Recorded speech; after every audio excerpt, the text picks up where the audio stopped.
বিদুৰে কৌৰৱৰ ফালেও যুদ্ধ কৰিব নোৱাৰিলে, পাণ্ডৱৰ হৈও যুদ্ধ কৰিব নোৱাৰিলে। পিছে কাৰণ কি?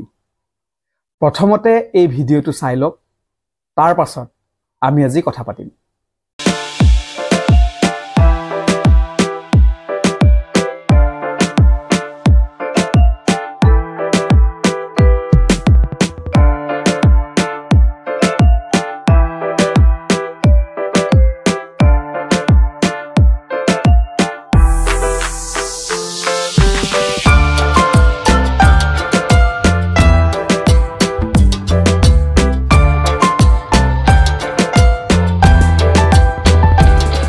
সিনেমাৰ ৰিভিউ দিবলৈ মই কোনো নহয়, মাত্ৰ মনৰ কথা প্ৰকাশ কৰিবলৈকে আজি ভিডিঅ'টো প্ৰস্তুত কৰিছোঁ। যেতিয়া বিদুৰ ভাই ৱেব সিৰিজখন নিৰ্মাণ কৰা হৈছিল, তেতিয়া মোৰ দৰে বহুতৰ মনলৈ প্ৰশ্ন আহিছিল যে এইখন কিয় ছবিৰ আকাৰে নিৰ্মাণ কৰা নহ'ল। ইমান সুন্দৰ কাহিনী, ইমান সাৱলীল অভিনয়, ইমান ধুনীয়া সংলাপ, এখন চিনেমা হ'বৰ পৰা সকলো গুণেই ইয়াত আছিল, কিন্তু ৱেব সিৰিজ আকাৰেহে নিৰ্মাণ কৰা হৈছিল। আৰু সেই ৱেব সিৰিজখন ইমানেই বেছি জনপ্ৰিয় হৈ পৰিল, সকলোৰে মুখে মুখে এটাই নাম, বিদুৰ ভাই। আৰু বিদুৰ ভাই যোৱা শুকুৰবাৰে ছবিগৃহত মুক্তি লাভ কৰিলে পাৰ্ট 2, আৰু দৰ্শকৰ ব্যাপক সঁহাৰি। আজি তৃতীয় দিনাও বক্স অফিচত হাহাকাৰ, ছবিগৃহত টিকটক লৈ সৰ্বত্ৰ হাহাকাৰ। ছবিখনত কোনো ধৰণৰ ষ্টাৰ কাষ্ট নাই। এক গাঁৱলীয়া পটভূমিত নিৰ্মাণ কৰা ছবি, 4জন বন্ধুৰ সংগ্ৰামৰ এক কাহিনী, সকলোৰে মননশীল অভিনয়, আৰু সঁচা লগা ছবিখন চাই থাকোঁতে এনেধৰণৰ ভাৱ আহে যেন আমি সঁচাকৈ আমাৰ নিজৰ গাঁওখনৰ কথাহে ছবিখনৰ মাধ্যমেৰে কৈ আছে।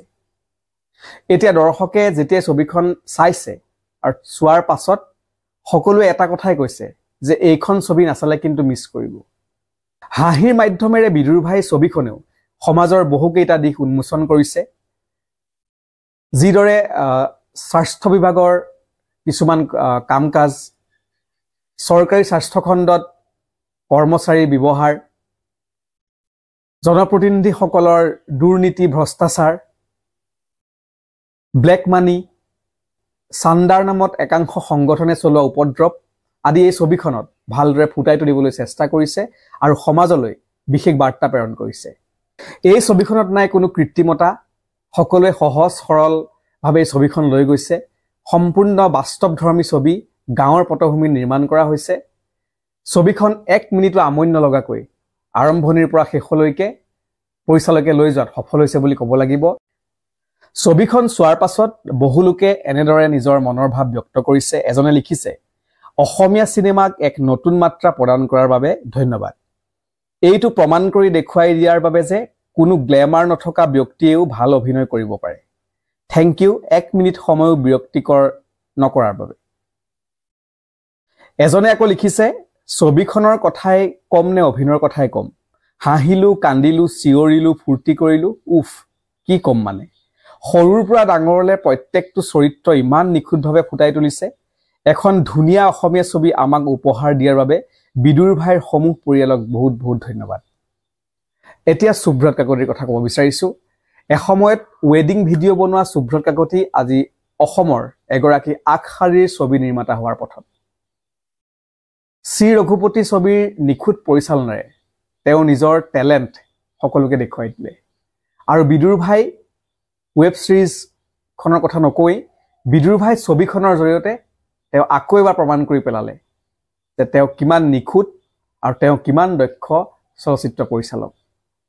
পৰৱৰ্তী সময়ত সুব্ৰত কাকতিৰ পৰা আমাৰ বহু আশা থাকিব, আৰু ভাল ভাল ছবি সুব্ৰত কাকতিৰ পৰা আমি পাম বুলি আশা কৰিছোঁ। মই কোনো ছবিৰ ৰিভিউ দিবলৈ চেষ্টা কৰা নাই, এয়া কেৱল মাত্ৰ মোৰ নিজৰ মনৰ অনুভৱ। ছবিখন সকলোৱে চাওক। ইতিমধ্যে ছবিখন চাবলৈ ছবিগৃহত দৰ্শকৰ লালিনিচিগা ভিৰ দেখিবলৈ পোৱা গৈছে। বহু কেইদিনলৈ অগ্ৰিম টিকটৰ বুকিং প্ৰায় শেষ হৈছে। গতিকে এই ছবিখনে দীৰ্ঘ সময়লৈকে ভাল ব্যৱসায় কৰিব বুলি আমি আশা কৰিব পাৰোঁ। বিদুৰ ভাই চাই সঁচাকৈ ভাল লাগিল। পৰিচালক সুব্ৰত কাকতিৰ লগতে টিমটোৰ সকলো কলা কৌশলীক ধন্যবাদ জনাইছোঁ। তেওঁলোকৰ পৰা ভৱিষ্যতৰ দিনত এনেধৰণৰ নতুন নতুন ছবি আমি আশা কৰিলোঁ।